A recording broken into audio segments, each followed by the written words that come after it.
அர்ச்சனாவோட கேவலமான game play, Maya and Poornima பார்த்தா ஒரு சைடு பாவமாக தான் இருக்கு. விஷ்ணு வந்து யூஸ் பண்ணிட்டு தூக்கி போட்டாங்க அப்படின்னு சொல்லிட்டு பூர்ணிமா கதறாங்க. அப்படி என்ன யூஸ் பண்ணாரு அப்படின்னு சொல்லிட்டு நமக்கு தெரியவே இல்லை. ஏன்னா நம்ம ஒரு நாள் ஃபுல்லாக பார்த்துட்டு தான் இருக்கோம். நம்ம ஒன்றும் மிக்சர்லாம் ஒன்றும் சாப்பிட்டுக்கிட்டு இல்லை அப்படின்னு தான் சொன்னோம். அதை பற்றியான கிளாரிட்டியான அதை பற்றி ஃபுல்லாகவே பேசுவோம். விசித்ரா வந்து இன்னமும் தெரிந்த வாய்ப்பில்லை அப்படின்னு தான் சொல்கிறாங்க. ஆனால் வந்து ஓட்டிங் எதுக்குடா கோடி கோடியாக போடுறீங்கன்னு சொல்லிட்டு ஒரு சைடு காண்டா தான் இருக்குது. அது யாருன்னு தெரில, ஏதோ ஒரு நல்ல மனுஷர்கள் போடுறாங்க போல இருக்குது. அதாவது அதை பற்றி நான் சொல்கிறேன், தெளிவாகவே சொல்லிடலாம். வீடியோக்குள்ள போயிடலாம். ஹாய் மக்களே, நான் உங்க விஜய் ஷியாம்.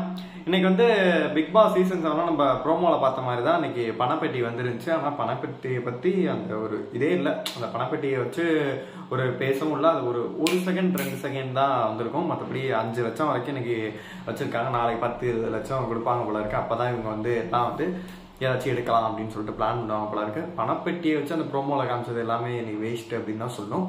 முக்கியமான அந்த பயணம், அதை ஒரு டாஸ்க் மாதிரி கொடுத்தாங்கல்ல, அதை பற்றி பேசிடலாம். என்ன அப்படின்னு கேட்டிங்கன்னா, விஷ்ணு வந்து பூர்ணிமா வந்து யூஸ் பண்ணிட்டாங்க அப்படின்னு சொல்லிட்டு அவங்க ஒரு ஸ்டேட்மெண்ட் வைக்கிறாங்க. மாயா வந்து அவங்களுமே சொல்கிறாங்க, அதாவது விஷ்ணு தான் யூஸ் பண்ணா, நீங்களே எப்படி இது பண்ணீங்க, இப்போ வந்து அப்படியே நல்ல மாதிரி மாறுறியடா அப்படின்ற மாதிரி சொல்கிறாங்க. நீ வந்து ஒரு எமோஷன் கேம் விளாடுற, அதாவது மாயா கேங்ல இருந்த எவனாச்சும் உள்ள இருக்கானா? யார் இருக்கா? யாராச்சும் ஒருத்தரை சொல்லுங்க. மாயா அண்ட் பூர்ணிமா மட்டும்தான் இருப்பாங்க. நான் உன்னை கெடுக்கிறேன்னு வச்சுக்க, நான் உன்னை 3 மடங்கு கெடுப்பேன் அப்படின்ற மாதிரி ஒன்றுக்கு ஒன்று சளைச்சதே கிடையாது. மாயா அண்ட் பூர்ணிமா வந்து ஒன்றுக்கு ஒன்று சளைச்சதே கிடையாது. இவ பூர்ணிமா வந்து பார்த்தீங்கன்னா எக்ஸ்ட்ரீம் லெவலில் மாயாக்கை வந்து பார்த்தீங்கன்னா இன்ஃப்ளூயன்ஸ் பண்ணி நிறைய விஷயம் பேசுவோம். ஏன்னா நிக்சன் இருந்த வரைக்கும் பார்த்தீங்கன்னா அது ஒரு முக்கோண காதலாக இருந்துச்சு. அதை பற்றி அந்த கர்மத்தை பற்றியெல்லாம் நம்ம பேச விரும்பலை. அதனால் அப்படி இருந்துச்சு. போக போக பார்த்தீங்கன்னா இவங்களோட பர்சன்ஸ் தான் வந்து எல்லாம் இது பண்ணாங்க. அவங்களோட பிளான் என்ன தெரியுமா? மாயா அண்ட் பூர்ணிமாவோட பிளான் தான் மாயா ஹெட்டாக இருக்குது, ஒரு சில டைம் பார்த்தீங்கன்னா பூர்ணிமா ஹெட்டாக இருக்குது. தன்னோட தான் அவங்க நினைப்பாங்க, அதாவது இவங்களை காலி பண்ணலாம் அப்படின்னு சொல்லிட்டு அவங்க ஒரு பிளான் பண்ணுவாங்க. ஆனால் அவங்க டைரக்டாக அடிக்க மாட்டாங்க. இவங்க டிஸ்கஸ் பண்ணும்போது இவங்க தான் ஸ்ட்ராங்காக இருக்காங்கன்னு சொல்லிட்டு மற்றவங்களை இன்ஃப்ளூயன்ஸ் பண்ணுறது. அந்த ஜால்ரா அந்த மிச்சர்ஸ் என்ன பண்ணுவோம் அப்படின்னு பார்த்தீங்கன்னா, ஒரு 5 பேர் இருந்தாங்க. எல்லாம் அதெல்லாம் சொல்ல விரும்பலை. பேர் சொல்லி வெளியில் போயாச்சு, பட வாய்ப்பு வந்து நல்லா இருக்குன்னு நம்ம பேர் சொல்ல விரும்பலை. அவங்க என்ன பண்ணுவாங்கன்னா, அவங்க கேமை வந்து கெடுப்பாங்க. ஆனால் வந்து பார்த்தீங்கன்னா இவங்க தான் பண்ணுவாங்க. ஆனால் இவங்க போயிட்டு கேம் பிளானை கெடுத்து மக்கள்கிட்ட கெட்ட பேர் வாங்கி மக்கள் வச்சு செஞ்சு வெளியில் வந்து இது பண்ணி கேவலமான பேரோட வெளியில் போவாங்க. அப்படிப்பட்ட கேம் தான் இவங்க எல்லாமே ஆண்டுகிட்டு இருந்தாங்க. விஷ்ணு வந்து எந்த இடத்துல வந்து பூர்ணிமாவை யூஸ் பண்ணாரு அப்படின்னு கேட்டிங்கன்னா, அவரோட கேப்டன்ஷிப்ல வந்து யூஸ் பண்ணலாம்னு நினைச்சாரு. தன்னோட கேம்ல வந்து யூஸ் பண்ணலாம் அப்படின்னு நினைச்சாரு. கேம்ல மட்டும்தான் யூஸ் பண்ணலாம் அப்படின்னு சொல்லி நினைச்சாரு. ஆனா பூர்ணிமா என்ன தெரியுமா நினைச்சாங்க?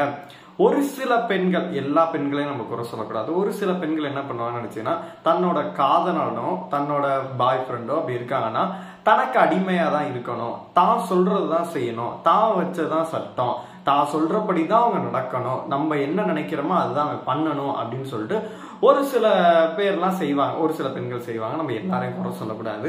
அந்த மாதிரியான ஒரு கேரக்டருக்கு கூட பெண்மணி தான் பார்த்தீங்கன்னா பூர்ணிமா. அவங்க அந்த மாதிரி நினைப்பாங்க, விஷ்ணு நம்ம சொல்றபடி நடக்கணும், அவன் உட்காரணும், நம்ம சாப்பிட சொன்னா சாப்பிடணும், நிற்க சொன்னா நிற்கணும், நாய்க்குட்டி மாதிரி அவனை வச்சிருக்கணும் அப்படின்னு சொல்லிட்டு அவங்க நினைச்சாங்க. விஷ்ணு வந்து அந்த பையன் மட்டும்தான் பார்த்தீங்கன்னா 2 தங்கச்சிகள் இருக்காங்க, அக்கா தங்கச்சின்னு தெரியல இருக்காங்க. வீட்டில் வந்து அவர் மட்டும்தான் வேலைக்கு போறாரு. அவரோட சாரி சொல்லியிருந்தாரு, என்னோட காசுனாலதான் வந்து வீட்டில் எல்லாம் சாப்பிட்றாங்க அப்படின்ற மாதிரி அவர் சொல்லியிருந்தார். அப்படி இருக்கும்போது அவருக்கு பலந்துன்னு கொட்டை போட்டார். எவ்வளவு நாள் அடி வாங்கி இந்த ஷோக்கு வந்திருப்பாரு. தான் ஒரு பொண்ணு யூஸ் பண்ணுது அப்படின்னு நினைக்கும் போது அப்சல்யூட்லி பாத்தீங்கன்னா அது வந்து விளக்கலாம் பார்ப்பாரு. அது இவங்களுக்கு பொத்துக்கிட்டு வந்துருச்சு.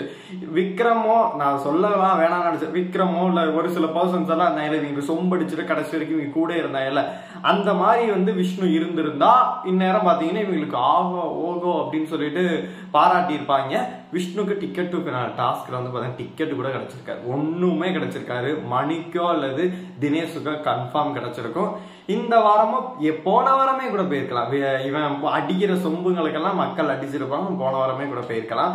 அதனால வந்து விஷ்ணு வந்து பூர்ணிமாவை யூஸ் பண்ண, பூர்ணிமா அண்ட் மாயா தான் விஷ்ணுவை யூஸ் பண்ணிக்கிட்டாங்கன்னு சொல்லிட்டு இந்த இடத்துல பதிவு பண்ண விரும்புறேன். அப்புறம் அர்ச்சனா பாத்தீங்கன்னா, நீங்க நிறைய பேர் அவங்கள வந்து ஃபேன் பேஸ் எல்லாம் எடுத்துட்டு அப்படிலாம் இது பண்ணுவீங்க.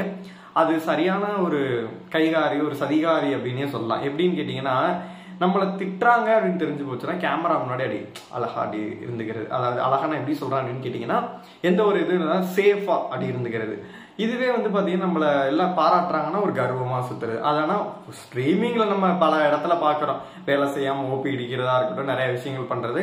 இன்னைக்கு ஒரு விஷயத்த நீங்க கண்கூடாவே பார்க்கலாம். இப்ப மாயா டீமோட சேர்ந்து ஒரு மாதிரி பண்ணுச்சுன்னா டைட்டிலும் கிடைக்காது, அம்மா ஜல்லி கூட கிடைக்காது, ஒரு டம்ளர் கூட அது கிடைக்காது. அதனால வந்து அதை ஃபர்ஸ்ட் வீக் வந்து ஏன் சப்போர்ட் பண்ண ஆரம்பிச்சாங்க பாத்தீங்கன்னா எல்லாரும் சேர்ந்து அடிக்கிறாங்க, அழுவுது, பாவமா இருக்குன்னு மட்டும்தான் சப்போர்ட் பண்ண ஆரம்பிச்சாங்க. அப்பே அதனாலதான் விசித்ராவுக்கும் சப்போர்ட் பண்ணாங்க, இன்ன வரைக்கும் சப்போர்ட் பண்ணிட்டு இருக்காங்க. அதனால இன்னைக்கு பாத்தீங்கன்னா நம்ம விஷ்ணுக்கு வந்து டிஸ்அக்ரி கொடுத்துட்டு இருந்துச்சு, பூர்ணிமா சொன்னது கரெக்டா அப்படின்ற மாதிரி அக்ரி எல்லாம் பண்ணுது. அப்படின்னா அது கேம் பிளே கொஞ்சம் மாறுற மாதிரி தோணுது. இப்ப ஏதோ அந்த ஸ்மோக்கிங்கை பத்தி பேசினாங்களா என்னன்னு தெரியல, மாயாண்டு பூர்ணிமா அண்ட் அர்ச்சனா பற்றி பேசினாங்க. அவங்க சமூக வலைதளங்கள் ஃபுல்லாக பார்த்தீங்கன்னா இவங்க ஸ்மோக் பண்ணுறாங்க அப்படின்ற மாதிரிலாம் வந்துச்சு. அது வந்து காட்டாமல் இருக்கிற வரைக்கும் நல்லது. ஏன்னா அவங்களோட பர்சனல் அதில் நம்ம தலையிட விரும்பலை, இருந்தாலும் பண்ண வேண்டாம் அப்படின்னு தான் நம்ம ரெக்வஸ்ட்டை வைக்கிறோம். சரி, அதுக்குள்ளே நம்ம போக விரும்பலை. விசித்ரா வந்து பார்த்தீங்கன்னா ஏன் இன்னும் திருந்தவே மாட்டிக்கிறாங்க அப்படின்னு கேட்டிங்கன்னா, அவங்க வந்து இன்னும் வந்து தினேஷ் மேல வந்து பாத்தீங்கன்னா நான் திருந்தாம ஏதோ இது வைக்கிறாங்க. ஆனா எல்லாம் செருப்ப கல்வி அடிச்ச வரையா பாத்தீங்கன்னா அடிச்சு விட்டாங்க. அதாவது எல்லாரும் வந்து டிஸ்அக்ரி ஒன்றும் இல்லை, கிளம்பு அப்படின்ற மாதிரி சொல்றாங்க. இப்போதான் அவங்களுக்கு அடிச்ச மாதிரி தான் இருக்கு. ரவீனாவை பிடிக்கல இவங்க வந்து சொல்றாங்க வந்து பூர்ணிமாட்ட, உங்களுக்கு ரவீனாவை பிடிக்கான்னு சொல்லிட்டு எங்களை பிடிக்கான்னு சொல்றதுக்கு நீ யாரு அப்படின்ற மாதிரி கேள்வி எல்லாம் கேட்கறாங்க. உனக்கு தேவைதான் வந்து விசித்ரா அவர்களுக்கு தேவைதான் எனக்கு தோணுது. ஏன்னா வந்து நல்லா போயிட்டு இருந்துச்சு, உங்களை வந்து சூப்பர் மதர், எந்த மதர், ராஜா மாதா ஏதோ வந்து மக்கள் வந்து அவ்வளவு பாராட்டிட்டு இருந்தாங்க. என்னைக்கு நீ அந்த கும்பலோட சேர்ந்தியோ நீனும் 10ஓட 11 ஆளாதான் வந்து வெளியில போவா அப்படின்ற மாதிரிதான் எல்லாருமே சொல்றாங்க. ஒரு பர்சனலை இழுத்து நீ திட்டி ஒருத்தவங்களை சாவுன்னு சொல்ற அளவு நீ இது பண்றீங்கன்னா எவ்வளவு பெரிய கையா இருக்கும், உனக்கு இது வேணும் அப்படின்னு தான் தோணுது. அந்த பயணம் டாஸ்கை பொறுத்தளவு உண்மையில நறுக்குன்னு இருந்துச்சு. நாளைக்கு வந்து பணம் இன்னும் இன்க்ரிமெண்ட் ஆகும். என்னை பொறுத்த சைலண்டா யாராச்சும் எடுத்துட்டு போவதுக்கான வாய்ப்பு அதிகமாவே இருக்கு. தினேஷ் வந்து மணி இன்ஃப்ளூயன்ஸ் பண்றாரு, விசித்ரா வந்து என்ன எல்லாத்தையும் இது பண்றாங்க. நம்ம பூர்ணிமா மாயா கொஞ்சம் டவுன்ல இருக்க மாதிரி தோணுது. அதனால வந்து கண்டிப்பா வந்து அவங்க எடுக்கிறதுக்கான வாய்ப்பு அதிகமாவே இருக்கு அப்படின்னு தான் சொல்லணும். உங்களுக்கு என்ன தோணுதோ மறக்காம கமெண்ட் பாக்ஸ்ல சொல்லுங்க. இந்த வீடியோ உங்களுக்கு பிடிச்ச லைக் பண்ணுங்க, ஷேர் பண்ணுங்க, கமெண்ட் பண்ணுங்க. மறக்காம டாக்ஸ் ஆஃப் சினிமாவை சப்ஸ்கிரைப் பண்ணுங்க.